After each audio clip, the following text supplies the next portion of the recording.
Welcome to Simply Robotics, the podcast exploring the animation industry one episode at a time. I'm your host, Monique, and you can find me on all social media platforms at Simply Robotics, SIMPLYROBOTIX. And remember, when listening to the show, use the hashtag Simply Robotics Pod to join in on the conversation. Now, listeners, I'm sorry. I just want to let you know that if you cannot tell by my background or by my shirt what this episode could possibly be about or the title of the episode, I'm gonna tell you right now. I'll tell you, but before I tell you, I need to say that this episode is being sponsored by Autodesk. Okay, so this episode, okay, listeners, let me tell you, my background right now for this video is a scene from Into the Spiderverse. My shirt is a Spider-Man shirt.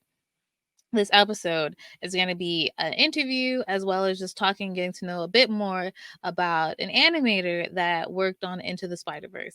So I won't hold you anymore. We'll get right to it right now. So, yes. So, like I said, I have my guest Steven here with me, and you say you prefer Steven, right, or not Steve?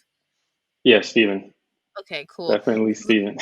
Yeah, I think in my mind I've been calling you Steve the whole That's time. fine too. Yeah. But no, I'm gonna call you what you prefer.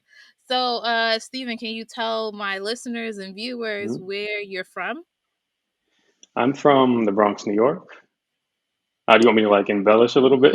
Yeah, and your family Yeah. background. We got the people Okay. gotta start to get to know you a little Cool. bit. Cool. Yeah, I'm from the Bronx, New York. My mother and father are both from Jamaica. My mother is Chinese Jamaican, so she's like about half Chinese, half black. And then my dad is just like mixed up with a bunch of stuff, but that Yeah. side never really dove into like what they're mixed with.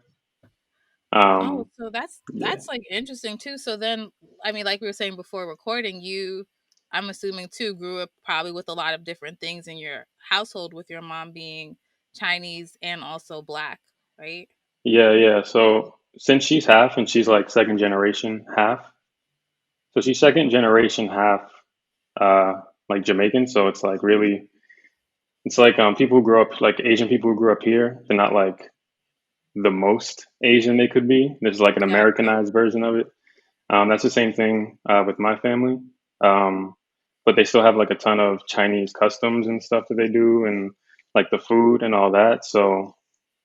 Uh, They do that, and then I think growing up, I thought I looked more Asian than I actually do. But like looking at me, like you wouldn't be able to tell how Asian I am. Yeah, Um, was that like it as a child? Were some of the features more apparent then? no, people used to think I was like South South Asian, like Indian or something like that. Yeah. Um, I used to get that more when I was younger, and then when I got older, I got like Hispanic. Um, and yeah, it's kind of weird. Okay. But like I was telling you before, since I left, is this that's like mostly in New York I get the Hispanic thing. But when I left New York, I think most people just assume I'm black because I don't think a lot of people run into like Afro Latinos outside Yeah. of like the East Coast, maybe. Yeah, probably Um, so. yeah. So yeah, that's my So, background. one of the reasons, like, I enjoy having guests on my show, and I've been having really a lot of friends come on, but I also want to have or intended on having like people that work in the industry as Hmm. guests as well. So I know that you are an animator, and can you tell me, did you go to school for animation, or did you pick it up in like an online training program, or did you start off doing stuff by yourself, and how did you get into it? Yeah. So originally I got into it. Um, I did an interview before, and I didn't mention this part of it. But originally, my mom like she got me into it by like buying a ton of Disney movies. Like almost every Disney movie that would come out, she would buy that on VHS, and then we just like Nice. me and my sister would watch it all over and over again. But then more recently, I don't know why I didn't think of this, but my dad he works at the Museum of the Moving Image in I love Astoria. that museum. Yeah, so he's worked there since I was like 5 or something. So I was like always around animation, and I guess it just like I was just always running around in the museum, just like causing terror. That's so Um, amazing. so I guess that was just like there. So it never didn't occur to me that animation wasn't a job to do because I always knew that somebody did it from that. Um, so in high school, I went to like a an American Studies high school. So it's like, but I like doing art, and I was never like that studious or Yeah. studious at all.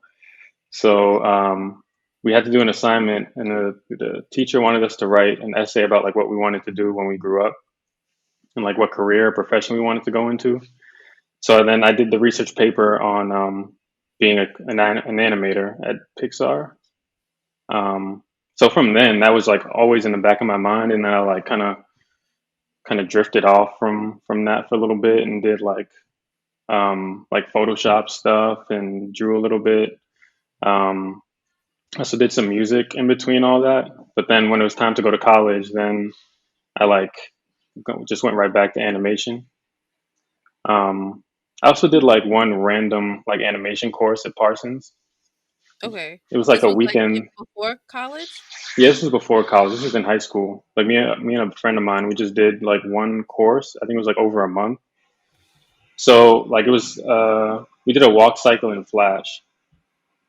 So doing that, like I knew that it was like something fun that I would enjoy doing.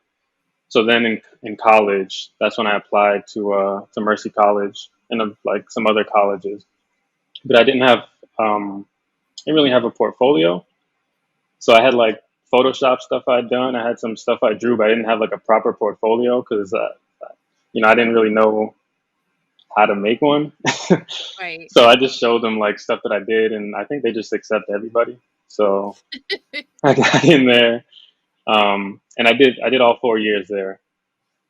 And after that, I decided to do animation mentor Okay. because like a lot of these brick and mortar schools, they teach you like everything. They teach you how to animate, how to model, a little bit how to do story, just like every step in the pipeline, which is good if you don't know exactly what you want to do and you're just like trying to figure it out.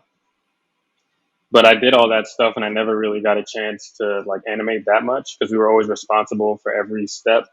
Mm-hmm. So it's like a time crunch, and then you just get something out. So after that, I went to Animation Mentor, um, Can you and then explain what animation mentor is for those who may not yeah, know and what that yeah, experience is like? mhm. Animation Mentor is an online school. You don't get a degree from it; you just get a certificate.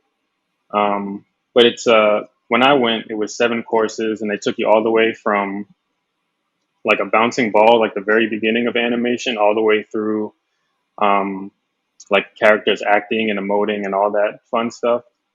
Not saying the beginning stuff isn't fun, but um, yeah. So basically, it's 7 courses, um, and you get to train with people who are actually working in the industry, which isn't always the case at brick and mortar schools. Um, I was lucky enough to have some instructors that were they were currently working in the industry, and they always like pushed us to go to industry events and stuff like that. So yeah, and after I animation mentor, I left that after 4 classes, and then went to iAnimate, which is another online animation school. And then I finished there. Um, do I take you through my whole career? Or I mean, we're gonna get into more too, but okay, I'm just personally interested now between the animation and mentor and I animate. Like, what if yeah. you can share what made you change and what was the difference in experiences from both of hmm those? So the difference is Animation Mentor is like the leader, I think, in online schools. Right now, I think it's between them and Anim School. Mm. But when I went, they were like the top one. Um, and they have their own website, and their website is like really well done, and they really are good at building a community. So like when you have your work, you can upload your shot, and then everybody in the school can like just go to your page and then review your shot and just give you notes and stuff. Um, so they really try to foster that community, which is really good. But I found for me the way I'm accustomed to learning or the way I like to learn, um, they were too they were too nice. and then I thought I was doing better than I was. Oh wow. And they also use when I was there, they were using grades. So the grades, like you try hard and then you get an A, but that doesn't mean that like the work that you're doing is A worthy. Um, it could just mean like you did the assignment, you like understand for the most part, but it doesn't like really equate to like, oh, you're actually amazing, which I thought I was at the time. I mean, Oh. I had like a hint of like, I don't think I'm actually getting there because I wasn't getting like callbacks or anything. I would apply places, I wouldn't like I wouldn't hear anything back. So I knew something was up, but it was like the correlation between like the grades I was getting and you know not getting calls was too different to me. So then I saw I animate, and they were there's the two styles are very different. So I animate was more back in the day. It was like all DreamWorks animators, so Yeah. it had that house style, and it was like really more realistic and caricatured and cartoony, which Animation Mentor tended to lean to because their rig looked that way. Right. Um, and it was like created by Pixar animators. Um, so So yeah. now you're at I Animate and you feel Hmm. like you were actually starting to get the feedback that you needed to make you like Yeah. a competitive, Right. person Yeah. out there in the industry, right? Hmm. Yeah. Because when I applied, they actually put me a class back from where I was. So then I was like, okay, so they're gonna be like brutally honest with me, and they don't have grades. So it's pass or fail. So either you can do what they need you to do to get to the next class, or you can't. So it's like it's all just looking at your reel, and it's like, oh, you don't understand this concept, so like I can't put you to the next class, which was like scary at the time because I Yeah, that was sounds super like, intense. oh, yeah. Um, It sounds risky too because it's like I mean, I feel like they don't at least back I don't know how long ago you did it, but mhm, they don't seem to have like a loan system and they are still I would say pretty pricey. Not they're cheaper than art school or film mhm, school, but yeah, I feel like just the pass or fail is like even more intense when you're like paying for it like out of your own pocket. Like you really yeah, want to make sure you're doing the work so that you're continuing to move forward. exactly. I mean, it was a lot cheaper than Animation Mentor. Animation Mentor is pretty pricey, but like Okay, you get what you pay for, and like they invest a lot in the website. Um, but just the style of teaching wasn't for me. that's real. Um, yeah, and then when I got to iAnimate, it seemed everyone kind of kept more to themselves, but only because of the format of the website.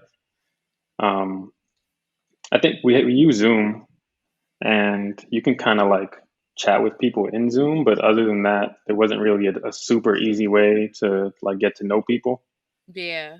and just like I come feel like across their work and stuff. that's really good feedback actually because I've never heard these kind of comments before from people that I've went. Granted, I've also haven't talked to a lot of people, but just Hmm. that's something that's very different, like you're saying, than going to a brick and mortar school is that you have that sense of community building with your Yeah. peers by being in the labs and all that sort of stuff. So Hmm. maybe for some people that still want to have a little bit more community, it sounds like one may be better than the other for that sense. Yeah. Yeah. It depends on the online school. Like I said, Animation Mentor made it really easy to do that. And I know a ton of people that went. Like I met cool people from there, and I know a ton of people that like have lifelong friends from Animation Mentor. That's cool. And I've met like people that I animate too, but that was just like after a while of getting used to like how you can reach. Like I would actually have to like talk to people during the lecture just to To try like and get to connect know with them. them. Yeah. Yeah, like if So I I see something in the shot, then like before compliment them. so sorry. No, it's okay. uh before I move forward, I just want to double back and say that I got my inspiration to work in animation from the Museum of Moving Image. Like Oh, cool. we went on a class trip in like 8th grade and there was that station where you like do a stop motion thing Oh yeah, and I like came home and I was like, "That's it. I know what I'm gonna do." I'm like 12 or 11, and I just like told my mom or whatever. And I am like loving the fact that like one that your dad like worked there for so long and like you yeah, were a part of that for whatever. That's like my favorite museum ever. Like I just love going Yeah, there. it's amazing. Yeah. They used to like change the exhibits a lot. One time, I mean, for a long time, they just had like video games downstairs, so I would just stay down there for the longest time, just play video games all day. Yeah. But yeah, it's like it's really cool to see a glimpse of like behind the scenes of stuff and like the examples they use. Um, Did you get to see the Jim Henson stuff? I don't think so. I think I left I think it's when a that came permanent about. thing though. Oh, So it is. whenever you're able to Yeah, come back to this side of the country, yeah. for sure. So the next question that I often ask my guests is to compare their like first real job to their first industry job. Oh, like okay. um, so my first job was like a Foot Locker type of job. Sure. If that's what Yeah, the first that time was. you I got your mean, paycheck. yeah, yeah. So first time working was at Foot Locker, and it was downtown, right next to Macy's on 34th. Oh, It okay. was like right that big one. Central, yeah. Yeah. So that was interesting. It Did you was work fun. I any was like like, Black Fridays or something? I don't remember. I know I remember like the Jordan release, Oh which was gosh, like yeah. insane. Yeah. So I remember working that, and it was nice to have the discount. That's the only reason I was working there. Um, but other than that, like I was going to school in the Bronx and then going down all the way downtown to like work at Foot Locker, which probably wasn't the smartest thing. It doesn't make any sense, but um, yeah, I did that for a little bit, and then I just like at a certain point I just stopped going because they wanted me. I just didn't want to work there I was anymore. like, you didn't officially quit, you just kinda like stopped Yeah, I just showing kind of up? yeah, I just stopped going. Oh my god. Yeah. After that, And I what was pretty responsible with all my jobs. and what was your first industry job First or industry industry gig? job. Um, right out of school, I got this freelance project to work. What was it? It was like a laundromat or something like that. And then I had to create a character that was a coin, and then he was just like it was like one of those employee videos where they're Oh, just like okay. taking you through the workshop and whatever. So it was that pretty much, and it was just like a coin character. I had to design, create, rig, and like model all that and animate, and then composite him onto Oh some my video god. that they had previously recorded. And that took like months to finish, um, just because they didn't like want to pay. So I Yeah. wasn't like working until they would pay me. And then Um, you were doing everything. yeah, and so that was my first experience. And after that, I didn't. I just like went back into school. Um, And then I just like, because I was working at the Apple store and then going to school. So I was just like, I'm not even going to try to get anything else until I have this all figured out. Right. Until you can get what you actually like want. Yeah. So And what are you doing then now, work-wise? Where are you? right, right now I'm at Disney. Mhm. I came here last year to work on Frozen 2 to help finish up Frozen 2. And they've kept me. Been here ever since. And you're working there as an animator, correct? Hmm. So tell us a little bit about like what a normal day is like for you and what an abnormal like wild day is like as well as an animator. And also just Okay. as an animator, what is it that you do? Okay. Are we talking normal in the pandemic or normal No. like a okay? I mean, you can also go through with that Because too. Like yeah, I'll do these that as days are like a pretty follow-up. crazy. How has that changed for you? So Yeah. first, let's start off with what do you do as an animator? Hmm. What your normal day is like and what your abnormal day is like pre-COVID. Okay. So as an animator, my job is to make characters. I'm a character animator. So any characters you see on screen that are emoting or like acting or anything, that's like a main character and not somebody in the background. That's typically what I'm animating. Um, it ranges on the project. So some projects we are responsible for the background characters, but at Disney, uh, my experience has been like there's a team that handles that, and yeah.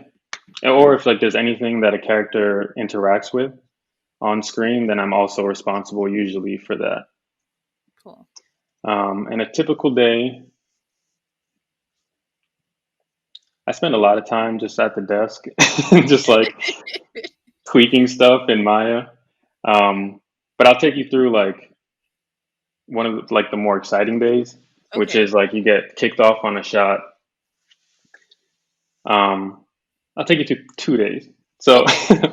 so when you get kicked off on a shot, you actually sit down with the directors, um, and they play the whole sequence, and everybody like when it's your turn, you get into a chair and sit next to the directors, and they take you through the shot and like what the character's feeling in the shot, what the motivation is, what their motivation is, um, where they want you to end up at the end of your shot, and just like the context surrounding um, what you're doing.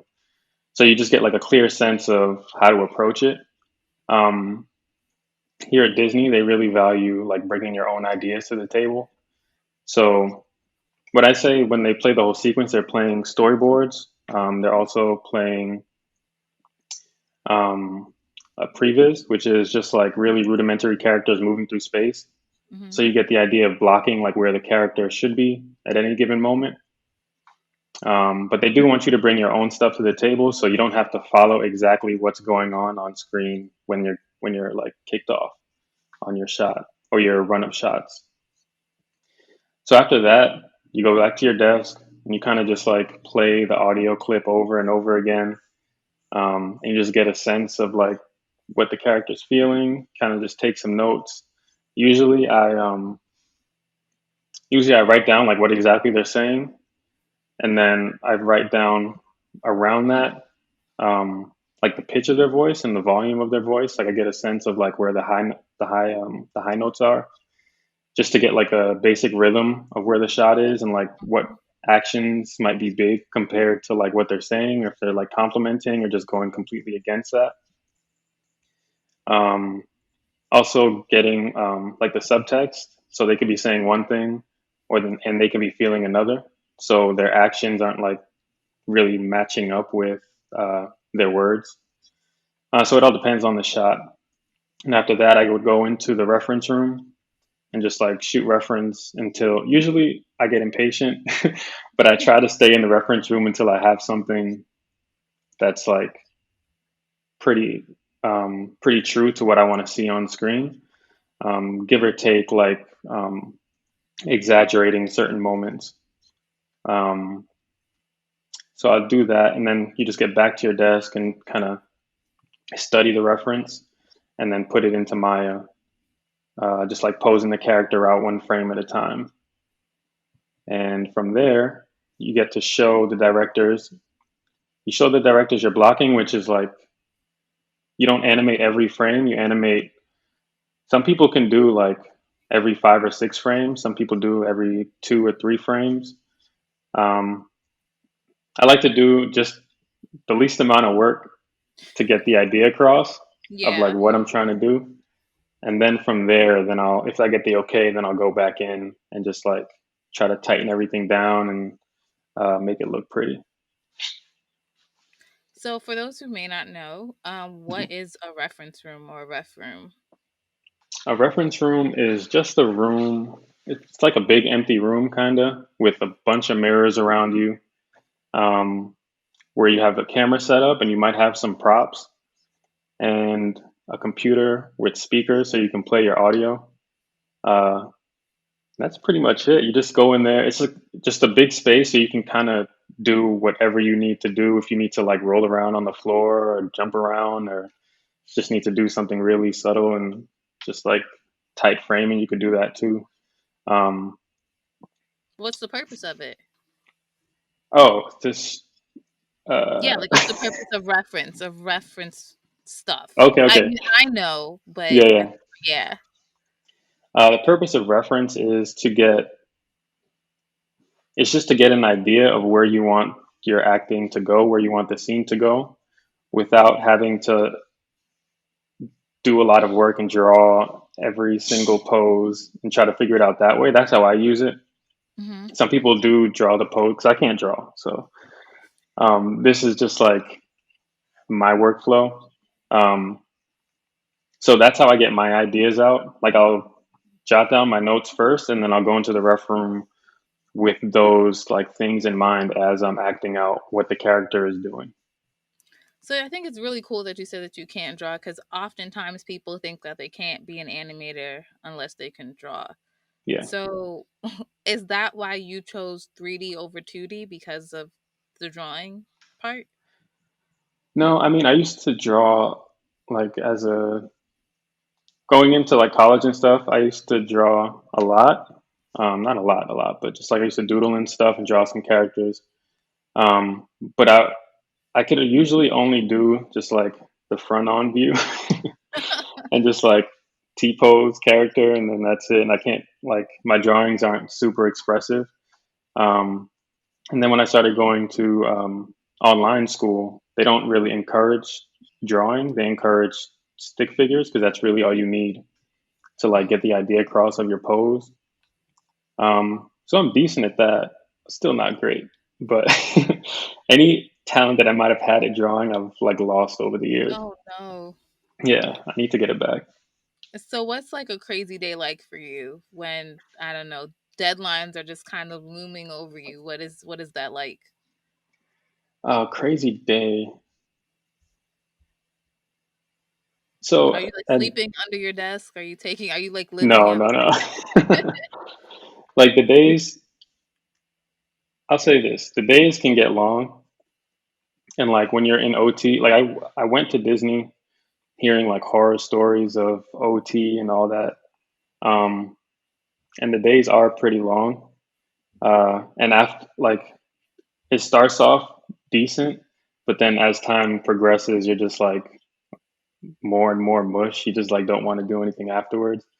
But I mean, I think that's how it gets hard because at Disney, I haven't felt like too much pressure to like turn something in. Like this has to be here right now. Okay, that's Um, good. yeah, I felt that at other studios, but at Disney, there's more pressure to make things look good than there is to like get it done on time, I'd say. All right. So, I mean, as we had mentioned before, what was it like transitioning during the pandemic? Like, how has that like impacted your workflow, or just the way you? Yeah, I think just the workflow. Yeah. Um, I think there it's really hard because I have a 3-year-old running around. Okay. So yeah, and my girlfriend is working. So we're both working and then trying to take care of a 3-year-old. And so we're like splitting half the day and then working more at night. So the day, like every, like it's like I'm in a constant OT because Yeah. my days are just super long.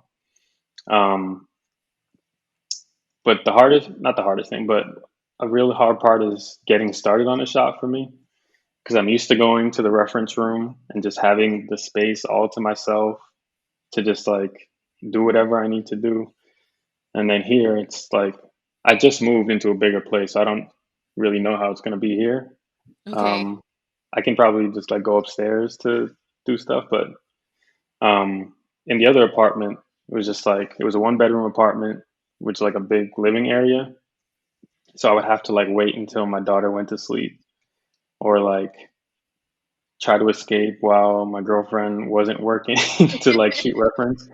And then I Yeah. didn't have a ton of space to work with. So um, yeah, that was really difficult just like getting started and like knowing what I wanted to do. Um, Other than that, I think it's been pretty decent. Disney's been really good about like understanding the circumstances, Right. um, and not like putting a ton of pressure on people to just like vomit up work, you know?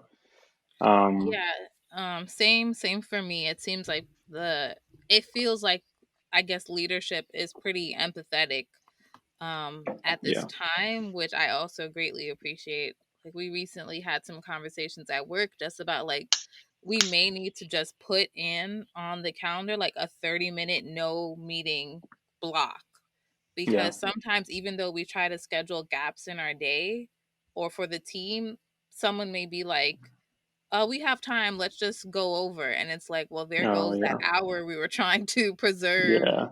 for everyone to have like lunch or to step outside or whatever. Yeah. So there's a lot of conversations I will say about like mental health and wellness and not That's wanting awesome. to make people feel like they cannot leave their computer during the workday for a little bit, you know. Yeah. Yeah.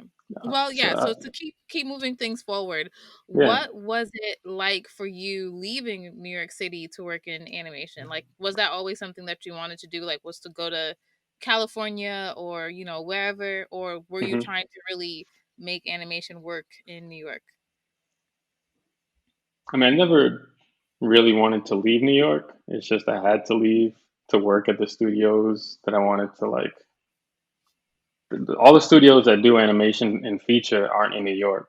Mm-hmm. And you have like Blue Sky, which is in Connecticut, but they didn't hire me. So I had to. Now I'm saying I had to because like the project I left for was Spiderverse, so it's like a no-brainer for me. Mm-hmm. Um, so yeah, I wanted to stay in New York, but since I left, it's been fun. It's like been fun to see different parts. Like I went to a different country to work, Yeah. got to experience like a completely different culture. Not completely different. It's Canada, but That's like my follow-up too. Like, was there any like hurdles in adjusting to being in a different country? yeah. Thankfully, when I left for Sony, they made it pretty easy to just they handled all the paperwork and everything. I just had to send them like all the documents, and then they and their lawyers or whatever company they use just like took care of everything. Nice. Um, so like the harder part was my daughter was just born, so it was just like coordinating like the move because I didn't want to move and then like try to get a place without seeing it. So I had to like go before they left Yeah, and then yeah. like get an apartment and like set everything up for them, and then they came afterwards. Um, and it was an adjustment like with the healthcare system Oh, because okay. theirs is like pretty different. Like, and they have a shortage of doctors, so it was pretty difficult to find somebody who was like within the network. I guess I still don't know Yeah, how health it insurance is works. so annoying. That Yeah, whole in-network, out-of-network, all that yeah. sort of stuff. Yeah. But I mean, it was nice though. Once we like kind of got it figured out, because if for anything, we would just go to the clinic and just see a doctor for her. And then towards the end, we were just like starting to figure it out and like find doctors and stuff. And then we left. Uh, but it was cool. Like you never get charged for stuff. We took an ambulance for like $80 once. That's amazing. Yeah, I was America's like, like I'm gonna. $80,000. Yeah, it's like I should like take this to work every day. It's cheap. So But you mentioned that you moved up there because you got mhm. the opportunity to work Into the Spider-Verse. Were you, are you like a comic fan? Did you know what you were going into by taking that position? um, I'm a fan of Spider-Man. I was never like a super big comic book fan. But I knew about Miles Morales. I just had never read any of the comics. Okay. And I kind of heard things about his character, but I didn't know like what was what. And I did like some research before I did the interview, but I still didn't know like too much about his story or anything like that. But I was excited because it's Black Spider-Man. Yeah. Like what's not to be excited about? So as you're like, you know, starting to you're situated now in terms of like your family, you're getting launched on sequences, you're probably seeing concept art and storyboard, you know, Mhm. animatics and all that stuff. Did you start feeling like, I think I may be working on something that's pretty cool and amazing? Or did you like not really have at that time understanding that this could be bigger than I am aware of?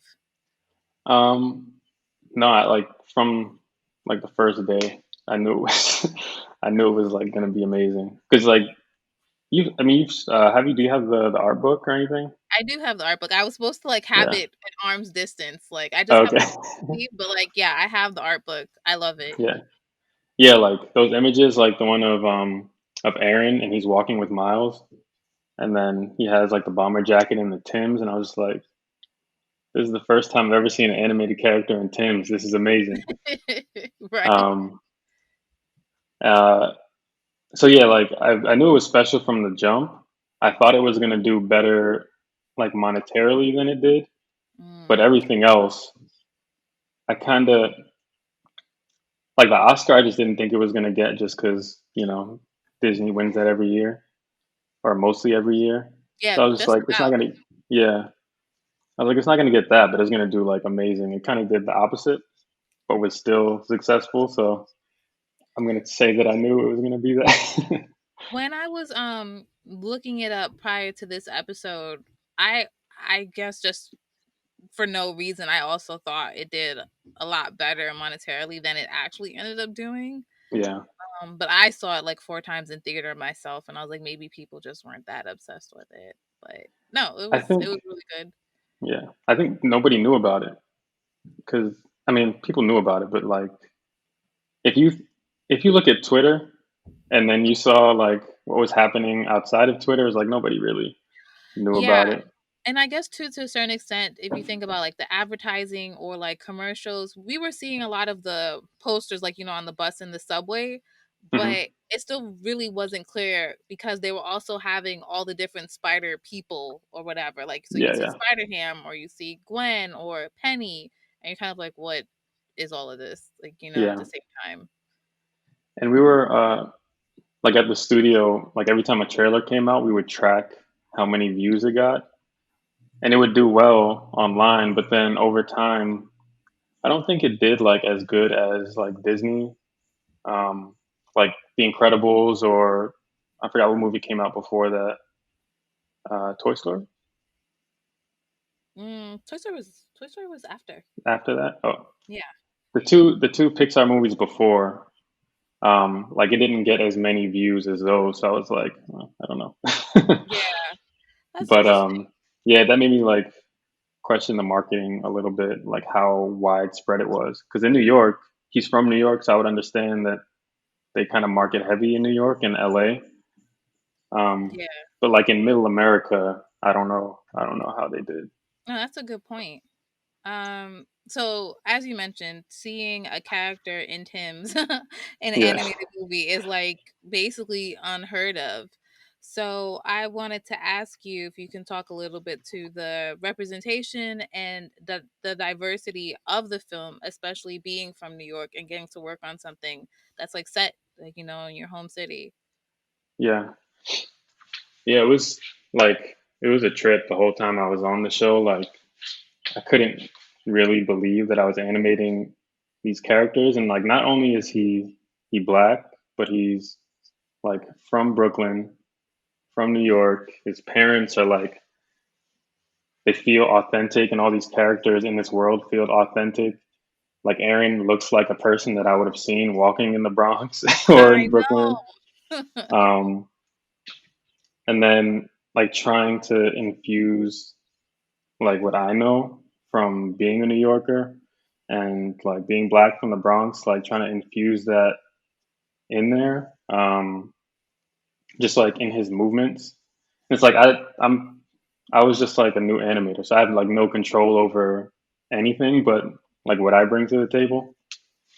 Um, but yeah, so like in my shot, I did the opening shot of Miles Oh when yeah, he's like at tell us his more desk about that. drawing. Tell us more about what you Yeah, actually yeah. animated and did. Yeah, so I did that shot and did like a bunch. Like, it was mainly in like the first act. I did a ton of stuff. Okay. I don't think I did anything outside of that really. I'd No, have to so you look at have my to be reel a again. little bit more descriptive to let's trigger some memories for some Yeah. people about like yeah. So I did the moment when he was in his room and he was drawing that long shot when he's singing to the Post Malone song with Mhm. Sway Lee. Um, I did that one. I did when he's arguing in the car with his dad, like right before he gets out of the car. And then when he gets out and like his dad says, "I love you," and he's just like, "All right." Yeah, I know. Um, I also did Peter, like not dying, but like right before he died, he was telling him how to get the um The I goober. forgot what it's called, the goober. Yeah, about to say USB. Yeah, get the goober. Um, did a little bit of that, and then when he's on his way to school and he trips and falls in front of the squad car, like he trips and falls in the middle of the street, I did that too. Nice. I might be forgetting one thing, but that's pretty much it. But like I was saying, mhm, Oh no, go first. Go first. with the opening shot, it's like he's dancing and grooving at his desk. So I was like, man, I don't like dance, but I know how to like nod my head to beat to a rhythm and stuff. And I was just like, yo, man, I can't let him be off beat. Can't do it. It just has to be Yeah. super authentic. Has to feel right. Um, so I spent a lot of time in the ref room, just like trying out different head nods and different ways he could just like be in his desk. Um, and also I did a shot of Aaron in his apartment when he's like walking over to Miles. Mhm. Like he just opened the popcorn, he's like walking over. So like with that, I tried to like infuse a little bit of like swag into his walk. It was like he was kind of like about to sit down, but I tried to do it. I tried my best. I hope it came across. I mean, But I yeah, know, I just love that film, so I could like talk yeah. about it forever and like pick at it and all the good stuff about it.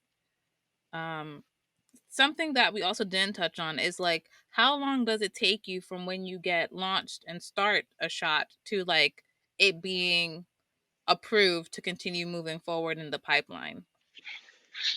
uh, I'd say most shots can take like a week or two to get done. Um, the super long shot with Miles took 7 weeks from the time that I was initially launched on it to when I like turned it in. Wow. Yeah, Did you because feel that like you're going one, crazy?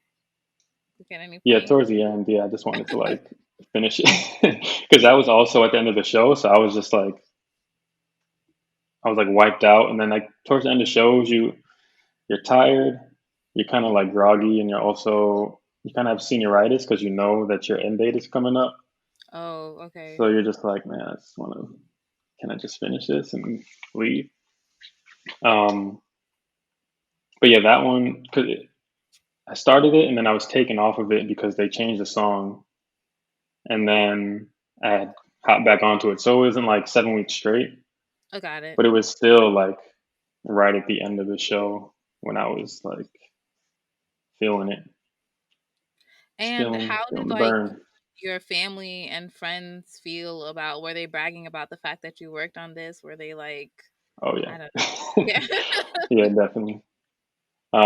It's funny because I worked on Angry Birds right after that, Angry Birds 2. I'm just like nobody was Oh my talking about it. crickets. Yeah, my mom was like, "Yeah, I'm not gonna go see that one, but good job." Oh. No, I completely understand. Yeah, it's Um, fine. it is fine. I'm still shading a lot of my friends for not seeing Spies in Disguise, but eventually. So we're gonna like pivot onto the fun stuff. I mean, that was good. The people got to know, and me too, a little bit more about you. But to talk about some of your favorite movies, I guess let's just start off with Spider-Man Into the Spider-Verse since we're still on that a little bit. Hmm. I usually ask people to recap the movie. If you haven't seen this movie, can you just let them know what the movie's about? So the movie is about a teenage boy who who's starting at a new school, and he's just like very uncomfortable with his place in his life right now. And to make things worse, he's bitten by a spider and gets superpowers. Um, and then like his hero dies, kind of in his arms. So uh, man, it's like a very complicated movie. um, So he has to try to figure out how to. Good God. You're doing great. Oh, thanks. You're almost there. No, I haven't seen this movie in so long, Okay. so it's like trying to remember everything that happened in it. Um, but yeah, he has to try to figure out how to his to fix his world pretty much after his hero dies. That's fine. Um, yeah, We can accept that. thanks. I feel Why is bad. it I one of should have your watched favorite it before movies? this. I said Why is I it one should of have your watched it favorite? before this. Yeah, you should have. I sometimes I like to Yeah. tell people that they should or shouldn't, but then also I get a kick out of y'all just trying to wing it. So I don't know. Why is it one of your favorites? uh, well, it's one of my favorites because I worked on it. One, um, I worked on it. It was my first feature film, so it was like right out of the gate. This is like the movie I worked on. Um, as a black main character who's from New York, and I'd like identify with Miles a lot. Like I feel like we're very similar, which might be like one of the reasons why like I did well with his character in the movie. Um, it probably is like the biggest reason. Um, yeah, and then it's like it just like ticked all the boxes for me for an animated film that really I feel like it spoke to me and it spoke to a lot of people that come from where I come from, Yeah. and meant a lot to a lot of people uh, from where I'm from. So it's like a very special movie for me. And do you have a favorite character and a least favorite character from the movie? Favorite character is Miles, Okay. and my least favorite character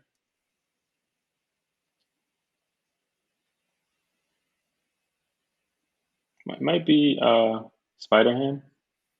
Okay, that's Yeah, interesting. What's up with Spider Ham? I don't know. He just I don't like dislike him. He's just my least favorite. Like I don't think if he was gone I would miss him. That's real. Moving on to another one of your favorite movies, you have Tarzan. So Hmm. again, if there's someone out there that's never seen Tarzan, can you tell them what it's about? Yeah. Well, it's a simpler movie. Easier to explain. It's much simpler. Yeah. uh, Tarzan is about a young boy who grew up in the jungle, a young orphan boy who grew up in the jungle who was raised by gorillas. And uh, when he's older, humans come to his home, and he's like never seen humans before in his life. So this is him finally seeing creatures that look like him, and he like wants to know more about them. And it's him dealing with the balance of trying to find his place with the humans and also with the gorillas, who he never really felt fully accepted by, like everybody in his little family. And again, why is it your favorite? Um, I think the story is really strong. Um, it like also ticks a lot of boxes for me. Like the Phil Collins music is pretty classic in my mind. It's so good. Yeah. Yeah. So just like a lot of there's so much emotion tied into music. So the music is just like it reminds me of my childhood and like everything, but also it's great music. And the animation is like I feel like one of Disney's like best animated movies. Yeah. Um, you have like Glenn Keane who did Tarzan, and Glenn Keane is like animation god. Uh, That's pretty much like how I described him in an earlier episode oh too. yeah, Yeah. So just like it's just that's just like what can you say? I also tell people who are outside of the industry that like he's almost like the Beyonce of animation. Like he's just such a huge hmm, deal. And I yeah, don't like I don't know what else you can say. Like he's what a lot of people aspire to. Yeah, Um, and yeah, that's just what you said. yeah. But, In order Tarzan to on see, those vines, like, as he's like yeah, sliding or skating or whatever, it's like it's like amazing. burned in my memory. Hmm. And then just like it's so like the animation is so nuanced too, and it's like stuff with that Bruce Smith did with Kerchak Yeah, is just like amazing too. Um, yeah, I was gonna say in order to get a sense of like who Glenn Keane is, you have to kind of see him at an animation event like CTN or something. And it's kind of like you just see like a trail of people just like going wherever he goes, just like a that's sea of people exactly he's where just I like saw trying to him. trot through. Yeah, for the first time at CTN, and it was just like he was like kind of like off in like a little corner thing, elevated, doing like a demo, Yeah. and that whole corner was just like densely populated with like Hmm. anim students and what have you, and I was like, just trying to go Yeah. get some food, like Yeah. Even at the studios when he visited Sony, um, it was like the same exact thing. hmm So even like with professionals, it's like that. yeah, same. But Oh yeah, yeah, so same questions. Favorite character? Do you have a least favorite character? favorite character um, is Tarzan. um, least favorite character, I don't think I have one. Maybe the elephant. Okay. Yeah, I Moving forgot his on, name. another favorite movie that you shared is Ratatouille. Hmm. All right, this is your time again. Tell the people if they Yeah, haven't seen Ratatouille. Ratatouille is about a rat who loves to cook, and he finally gets the chance to do it um, in like on a grand scale. So the whole movie is he has to do it on a grand scale, but it's kind of like he has to control somebody else to do it. He has to control a human because nobody wants to eat food that a rat cooks. So he gets to do that and just tries not to get figured out in the process. And why is it your favorite? Um, I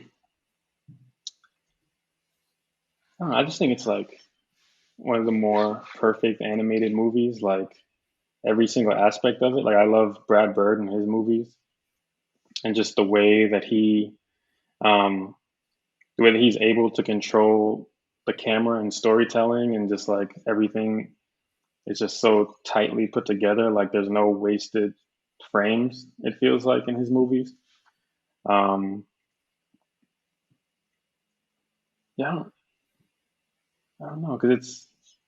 I'm thinking about it, and like Ratatouille, I wouldn't automatically say that that's like one of my favorites, but like I can put that movie on at any time. Um, that and like The Incredibles, which like I think is more in my wheelhouse, just because it's like superheroes and like superpower stuff like that, kind of mystical. And then Ratatouille is like it's a talking rat that well, he doesn't talk to humans, but he's talking English. Yeah. um, so it's kind of like fantastical in that way, but other than that, it's like it's like about chefs in a kitchen and like uh, just like uh, friendship and all that stuff. So, and there's no like real action to speak to, but I just love that movie. Yeah, it's a movie for me too that if it's on, like I'm gonna watch it I and have it on in the background. But then for me too, Incredibles is one of those movies as well. But if you had said Incredibles instead of Ratatouille, I think I would definitely be able to like typecast you because you would Yeah, have Spider-Verse, Tarzan, and Incredibles. So yeah, clearly, like you like the action, like yeah. like kind of like strong story and like lots of action at the same time too. Hmm. We're gonna move on to some TV shows that you shared with me, and the Hmm. first one being the marvelous misadventures of Flapjack. So, Yeah. can you tell our listeners? I myself haven't watched that many episodes of that show. Like, I kind of Hmm. used to catch some one off just because I love Chowder. So it would Mm, usually be on like before or after Chowder or something. So I just leave yeah. it. But yeah, what's I'm the the show opposite, so I would watch Flapjack and then Chowder would come on and be like, yeah, I'll Oh just leave no. this on. I like love Chowder so much. I have to do an episode just about Chowder because I love it. But yeah, what's the show about? The show's about I don't know if he's an orphan, but he's like a human little boy, and uh, he goes on adventures with a pirate, and they're always trying to find Candy Island. Um, and they live in a whale who is like kind of like their mother. So Oh, each episode is just like their adventures, but they're constantly trying to find Candy Island, but they're not out at sea too much. They're usually docked at like this little town. Um, yeah, and it's just like a sitcom, just like different things that they go through. Uh, and then I don't think there's like a real point to it or end, kind of like Seinfeld. so why is it like, I don't know, one of your favorite shows? What do you like about it? I don't know. I just find it really hilarious. It's like the humor is always on point. Um, and it's like it has elements of like the character Flapjack himself is a really cute character, but then it has elements of really grotesque, like close-up painted pictures of like Oh, certain things in the show.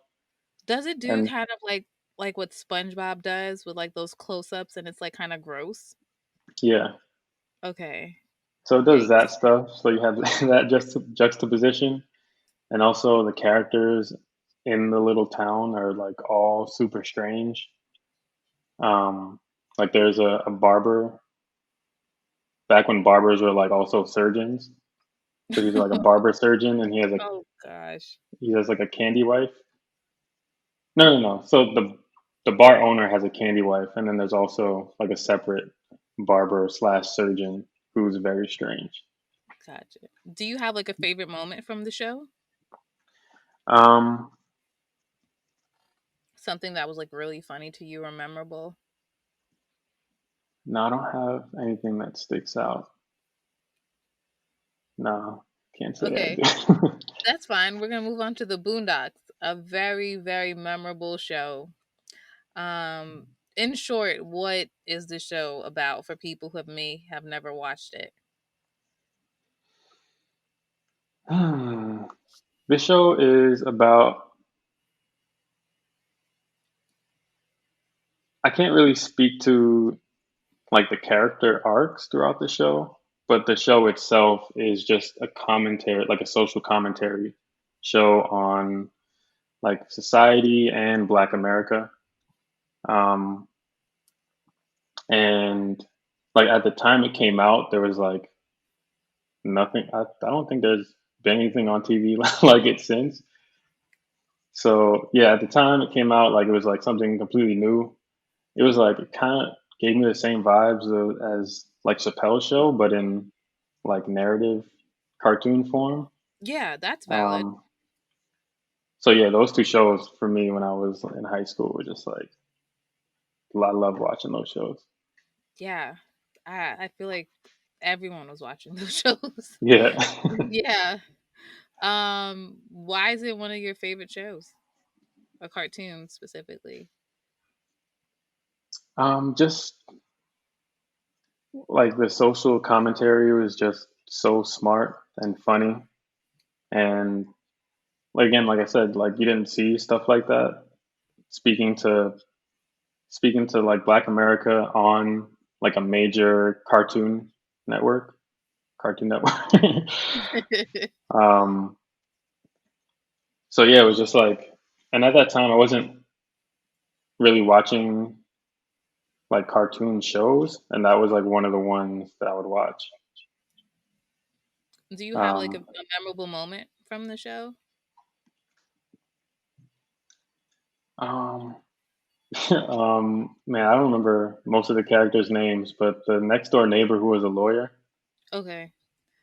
Uh, when I'm not sure if I remember his you name. don't remember, but he at some point he did like a Let It Burn uh, little little rendition, and I don't know, that's like etched into my memory.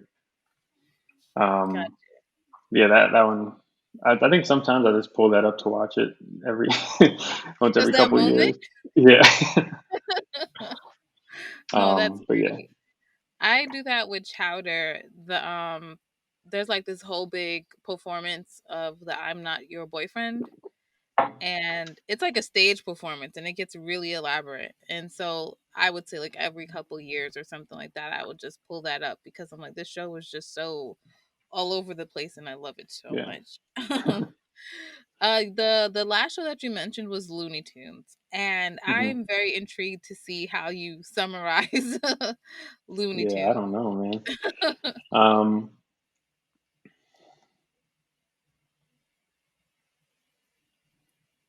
would you? No, it's not like an anthropology, right? I can understand why you would say that. Man, I don't even know how to summarize. It's just like a cast of characters get into a wild and crazy situation. Looney It's a Tunes, bunch of I'll take it. I'll yeah, take it. I think it would be really amazing if no one has ever watched anything Looney Tunes, be it the old or the new at this point. yeah. Yeah, but I'll take it at that. Why do you enjoy the Looney Tunes? That's just like one of those shows when you're little, and for some reason, Looney Tunes was just like always on when I was younger, and then now like you can there's like one show I think, but they never play those like those little episodes anymore, really, unless you're looking on Boomerang or something. Exactly. But it's so weird because when I was younger, they would always play shows from like every decade. I felt like there were shows from the '60s and '70s and '80s and '90s that all played on TV all day. Right. So you got a sense of like different eras and TV shows and timing and stuff. And now it's just like all stuff that I think a majority, like 90% of this stuff is just like stuff that's come out in the last few years. That's a good point too. I think it would be pretty dope if they, at least for like cable, like the Cartoon Network, Nickelodeons, were to play some of their stuff from like they can do like the '90s, the early 2000s, and then like Hmm. now, and that would be pretty interesting. Yeah. Especially a show, I guess, like SpongeBob, seeing the evolution of Been on. SpongeBob. Yeah. Do you watch any of the new Looney Tunes, or have you like tuned into it? I haven't really been interested in it. I saw like one of the previews online, and then it just didn't do it for me. So I was like, I'm not even gonna like check it out. Yeah, But when I saw what they did to Lola Bunny, I was like, nope, I absolutely didn't not. see what they did to. Oh, she's dumb. Oh, Like really? she is dumb, and she's like obsessed with being validated by Bugs Bunny.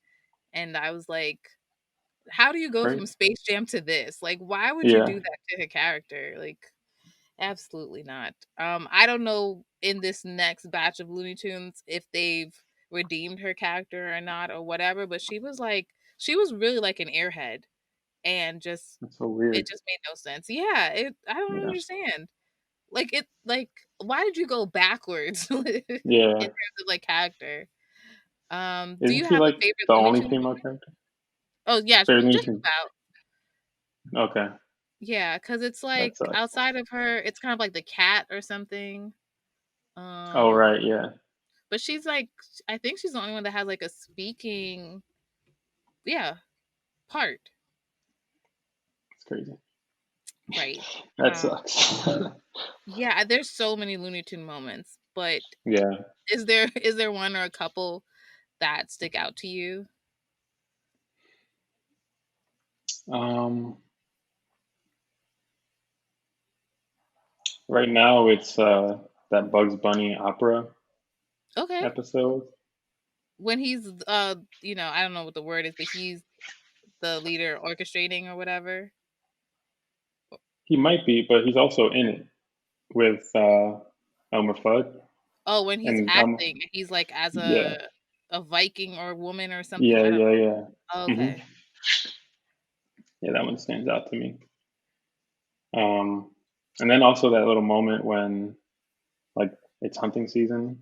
Oh, of It course, was yeah. duck season, rabbit season, duck season, rabbit season. That one. But yeah, those are only two that like really stand out when I think about Looney Tunes. So we are gonna start winding down. I'm gonna let you know right now. There's a couple questions that may stump you, but it's Okay. okay. I do play this game called One's Gotta Go. So we're gonna Hmm. start off with Tarzan. From Tarzan, we have Turk, Jane, the elephant, or the mother gorilla. One's gotta go. Ooh. uh, Turk. No. The elephant. The elephant. Okay. Yeah. So from Ratatouille, we have Alfredo, Colette, and is his name Emile? Remy's brother. Yeah. Yeah. Yeah. Remy's brother. I'd say He's Emil. he's the Yeah. one Let's that's get him gotta out of go. here. Yeah. Let's get him out of here. Okay, so for Spider-Verse, I did 2 rounds. There's Peter Parker, Peter B. Parker, and Gwen. One's gotta go. Even though one went, but one's gotta go. Yeah. um, Peter Parker. Okay. Yeah. And then I might know how you feel already, but Spider Ham, Spider Noir, and Penny Parker. One's gotta go. The ham. The ham gotta uh, go. so for Flapjack, the Hmm. whale, the captain, or Flapjack. Oh man. uh, hmm, I guess the whale. Okay. Bubby. Yeah, I I like I said, I don't watch the show, so I just went by people's faces or characters that Yeah. I could identify. Okay, I knew I saw those three. There were so many other people. I was like, I don't even know if this makes sense.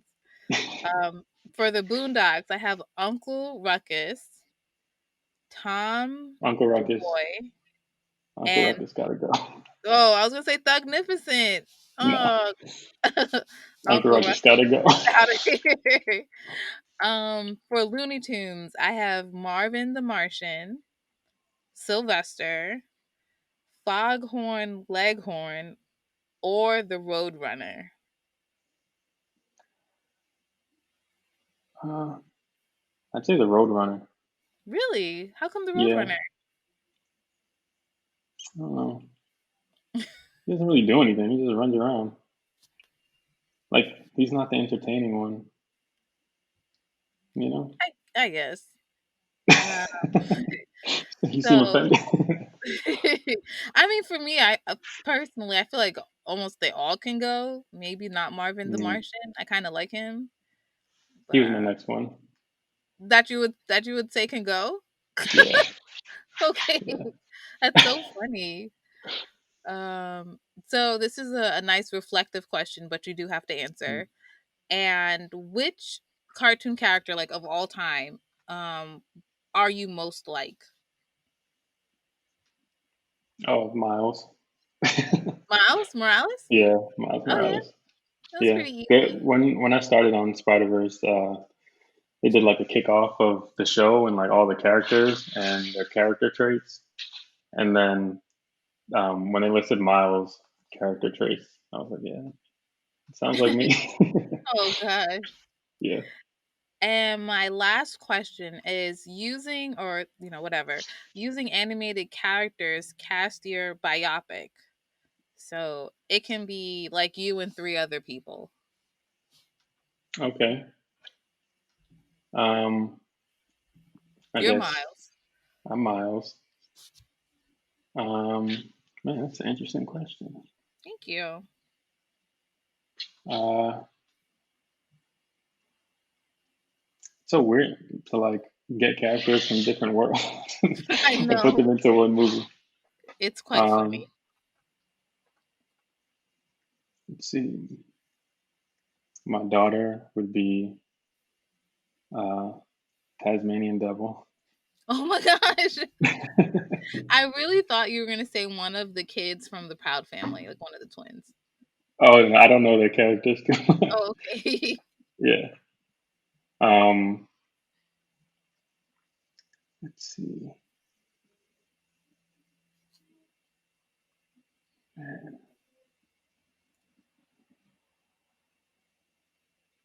Trying